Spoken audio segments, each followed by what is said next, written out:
آج 15 اگست کے موقع پر میں آپ حضرات کے سامنے تاریخ کی روشنی میں کچھ باتیں عرض کرنا چاہتا ہوں۔ میرے بھائیوں، ہندوستان کے غیور فرزندوں، جب ہندوستان کی مقدس سرزمین پر سب سے پہلے 1601 عیسوی میں ہندوستان کے اندر انگریز آیا اور تجارت کے غرض سے، تجارت کے ارادے سے انگریز ہندوستان میں آ کر آہستہ آہستہ پورے بر صغیر کے اندر مسلمانوں کو اپنی غلامی کی زنجیر میں جکڑ لیا۔ لیکن ایسا ایک وقت آیا کہ 1739 عیسوی کے اندر شاہ عبدالعزیز محدث دہلوی رحمۃ اللہ علیہ، شاہ ولی اللہ محدث دہلوی رحمۃ اللہ علیہ کے گھر پیدا ہوئے، اور یہ وہی شیخ الہند شاہ ولی اللہ محدث دہلوی رحمۃ اللہ علیہ ہیں جنہوں نے 1752 عیسوی کے اندر انگریزوں کے خلاف جہاد کا فتویٰ جاری کر دیا، اور یہی فتوے کی روشنی میں 1752 عیسوی کے فتوے کی روشنی میں سب سے پہلے ٹیپو سلطان نے 1762 عیسوی کے اندر لڑائی لڑنے کے لیے، ہندوستان کو غلامی کی زنجیر سے چھڑانے کے لیے تلوار اٹھائی اور میدان جنگ میں نکل پڑے۔ لیکن افسوس اس بات کا ہے کہ ٹیپو سلطان کا جو سپہ سالار میر صادق تھا، اس نے ٹیپو سلطان سے غداری کے بدلے میں انگریزوں سے 950 مربع زمین لی تھی، اور عین لڑائی کے وقت ٹیپو سلطان کو میدان جنگ میں تنہا چھوڑ دیا، اور ٹیپو سلطان علیہ الرحمہ جب میدان جنگ کے اندر تنہا لڑتے لڑتے شہید ہو گئے۔ چنانچہ 1857 عیسوی کے اندر 2 محاذ بنائے گئے، ایک محاذ امبالہ پر جس کی قیادت حضرت مولانا جعفر تھانیسری کے پاس تھی، دوسرا محاذ شاملی پر جس کی قیادت حضرت حاجی امداد اللہ مہاجر مکی کے پاس تھی۔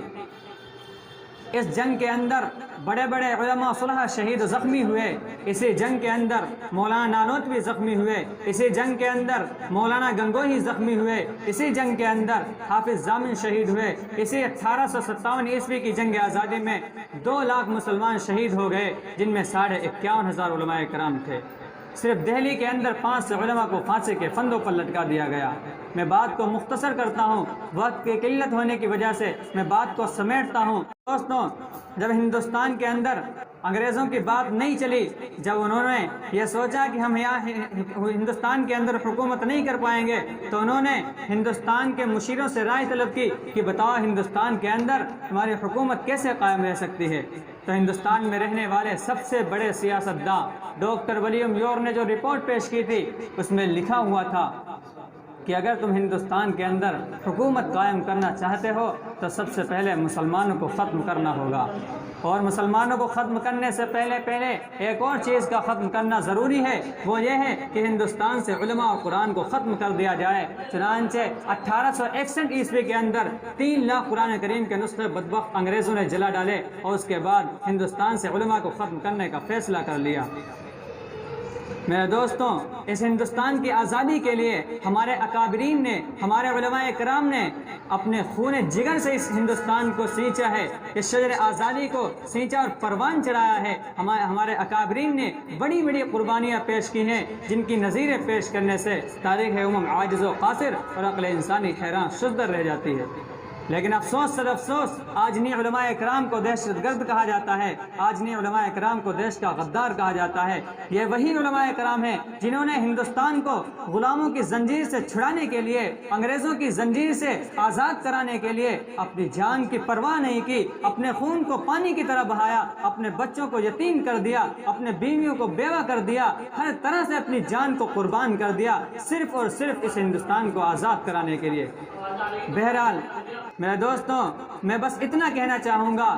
کہ ہمیں آج ہمارے اکابرین کی لازوال و بے مثال قربانیوں سے اپنوں اور بیگانوں کو آشنا کرنا ہوگا۔ کیوں؟ اس لیے کہ مسلم دشمنوں کی اور ملک کے غداروں کی یہ ناپاک سازش ہے، ان کا یہ پروپیگنڈا ہے کہ ہندوستان کے عوام کو اندھیرے میں رکھا جائے، ہندوستان کی پبلک کو دھوکے میں رکھا جائے، اور ان سے یہ بتایا جائے کہ ہندوستان کی جنگ آزادی ہندوؤں نے لڑی ہے، مسلمانوں نے نہیں لڑی ہے، اور کہیں حد تک وہ اپنی اس ناپاک سازش میں کامیاب بھی ہو چکے ہیں۔ اس لیے ہمارا یہ فرض بنتا ہے کہ ہم اپنی جنریشن کو، اپنی آنے والی نسلوں کو اپنے اکابرین کے حیرت انگیز واقعات سے آشنا کرائیں، ان کے سامنے اپنے اکابرین کی تاریخ کو بیان کریں، ان کے ذہن کے اندر اپنے اکابرین کی لازوال و بے مثال قربانیوں کو پیوست کریں، تاکہ آئندہ آنے والی ہماری جنریشن، آئندہ آنے والی ہماری نسلیں ہمارے اکابرین کی، ہمارے علماء کرام کے حیرت انگیز واقعات کو فراموش نہ کر سکیں۔ اگرچہ ہمارے اسلاف نے